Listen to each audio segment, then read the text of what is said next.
વાત કરીએ રાજકોટ જિલ્લાની, રાજકોટ જિલ્લામાં નવા કલેક્ટર તરીકે ડોક્ટર ઓમ પ્રકાશે ચાર્જ સંભાળ્યો છે। ત્યારે કલેક્ટર તરીકે ચાર્જ સંભાળતાની સાથે જ કલેક્ટર ઓમ પ્રકાશે નિવેદન આપતા જણાવ્યું કે તેઓને અગાઉ રાજકોટ કામ કરવાનો અનુભવ છે। પ્રાંત અધિકારી તરીકે કામ કરવાનો 1.5 વર્ષનો અનુભવ છે। આ સાથે લોકમેળાને લઈને વિશેષ મહત્વનું નિવેદન પણ આપવામાં આવ્યું હતું। સૌથી પહેલા આપ તમામનો ધન્યવાદ। અને રાજકોટમાં આજે સોમવારના દિવસે વિધિવત રૂપે ચાર્જ ગ્રહણ કર્યો છે। હું અગાઉમાં પણ રાજકોટમાં રહી ચૂક્યો છું। લગભગ 1.5 વર્ષ મેં અહીંયા પ્રાંત અધિકારી રાજકોટ ગ્રામ્ય તરીકે નોકરી કરી છે।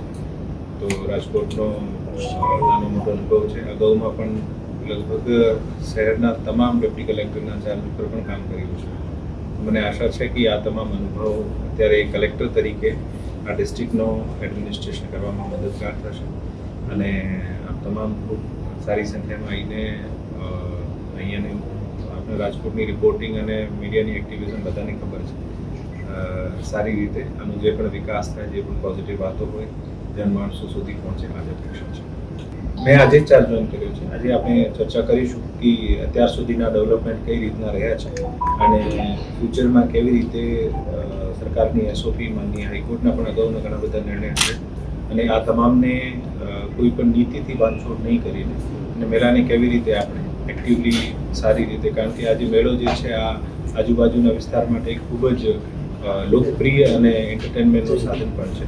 આપણે ડિસ્કશન કરીને આવી રીતે કોઈ એક નિષ્કર્ષ ઉપર આવીએ કે જેથી તમામની જે અપેક્ષાઓ છે આને પણ ધનશે કેવી રીતે આપણે આવી શકીએ છીએ અને એસઓપીનું પણ કેવી રીતે પાલન થાય। જે પણ ડિસિઝન મેકિંગમાં જે પણ કન્સલ્ટન્ટ સ્ટેક હોલ્ડર્સની જરૂર પડશે આ તમામને જે જરૂર પડશે તો ચોક્કસ બોલાવવામાં આવશે।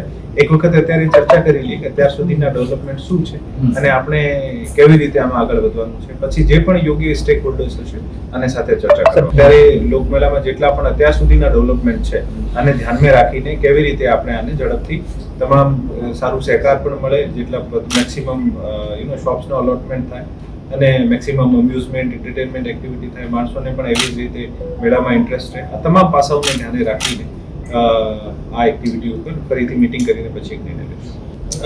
It's too early to say because હજુ મેં એક પણ લોકમેળાની મીટિંગ નથી લીધી। આજે જસ્ટ આપના સમક્ષ આપણે મને પ્રશ્ન કર્યો છે। રાજકોટમાં ઓલમોસ્ટ તમામ પોઝિશન્સ ઉપર મેં કામ કર્યું છે અને રાજકોટમાં લગભગ મેં 1.5 વર્ષ જેવું કામ કર્યું છે। આમ સૌરાષ્ટ્રમાં મારી ત્રીજી પોસ્ટિંગ છે।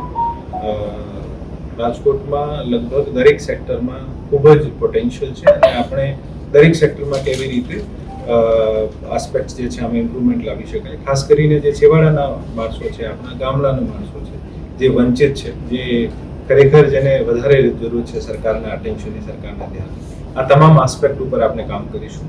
ચાહે આ હેલ્થ હોય, એજ્યુકેશન હોય, ઇન્ડસ્ટ્રીઝ હોય, તમામ પણ સેક્ટર્સમાં સોશિયલ સેક્ટરની સ્કીમ્સ હોય, આ તમામ સેક્ટર્સ ઉપર આપણે કામ કરીને ખરેખર એક જે ગામનું ગરીબ માણસ છે આ ગરીબ માણસને પણ એવું ફીલ થાય કે સરકાર આપણી માટે કામ કરી રહી છે। આ દિશામાં આપણે કરતા રહીશું। પછી ડિપેન્ડ કરે છે કે અત્યારે આપણે કઈ વસ્તુને પ્રાયોરિટી આપવાની જરૂર છે। અમુક સેક્ટર્સ જે મારા ફેવરેટ છે, વર્ષોથી ફેવરેટ છે, હેલ્થ, એજ્યુકેશન, આ ઓબ્વિયસલી રહેશે જ આ પ્રાયોરિટી। પણ એક ડિસ્ટ્રિક્ટની નીડ હોય છે, જેમ રાજકોટ એક ઇન્ડસ્ટ્રીયલ ડિસ્ટ્રિક્ટ છે તો ઇન્ડસ્ટ્રીના પણ ધ્યાને રાખીને અમુક પ્રશ્નો હોય તો આપણે કેવી રીતે ઝડપી બની શકીએ, ઇન્ડસ્ટ્રીને કેવી રીતે સુગમ બનાવી શકીએ છીએ। તો જે પણ નીડ હશે, નીડ બેસિસ ઉપર રેવન્યુનો વર્ક હશે, કદાચ સપોઝ ડિલે થઈ ગયો તો આને કેવી રીતે ઝડપ આપી શકાય। તો જે પણ ડિસ્ટ્રિક્ટની નીડ હશે આ ડિસ્ટ્રિક્ટની નીડ ઉપરથી આપણે અને સ્પેસિફિક સેક્ટરને વધારે સમય આપીને કેવી રીતે કામગીરીને ઝડપથી આપી। ગેરકાયદેસર બાંધકામમાં તો આપણી પોલિસી નો નોનસેન્સની જ હોવી જોઈએ અને જ્યાં પણ મળશે ત્યાં પણ ધ્યાન દોરવામાં આવશે અથવા અમારા દ્વારા પણ પ્રોએક્ટિવલી આને બધાને આઈડેન્ટિફાઈ કરીને અને ખરેખર આને દૂર કરશે। આપણે નેશનલ હાઈવે ઓથોરિટી જે ડેવલપમેન્ટ કરી રહી છે આની સાથે પણ વાત કરીશું। અત્યારે હું આ જ હાઈવેથી આવ્યો છું અને હું પણ અગાઉમાં પણ જુનાગઢ જ પોસ્ટિંગ હતો તો મને પર્સનલી પ્રેક્ટિકલ અનુભવ છે કે આ ટ્રાફિક જામના જે ઇસ્યુ થાય છે, પ્રયત્ન રહેશે કે નેશનલ હાઈવે સાથે વાત કરીને કેવી રીતે આપણે આને કામને ઝડપી લઈ શકાય અને સાથે સાથે લોકલ પોલીસને સાથે પણ વાત કરીને ત્યાં ટ્રાફિકના ઇસ્યુ નહીં થયો અને ટ્રાફિક સુગમતાથી સાફ થતો।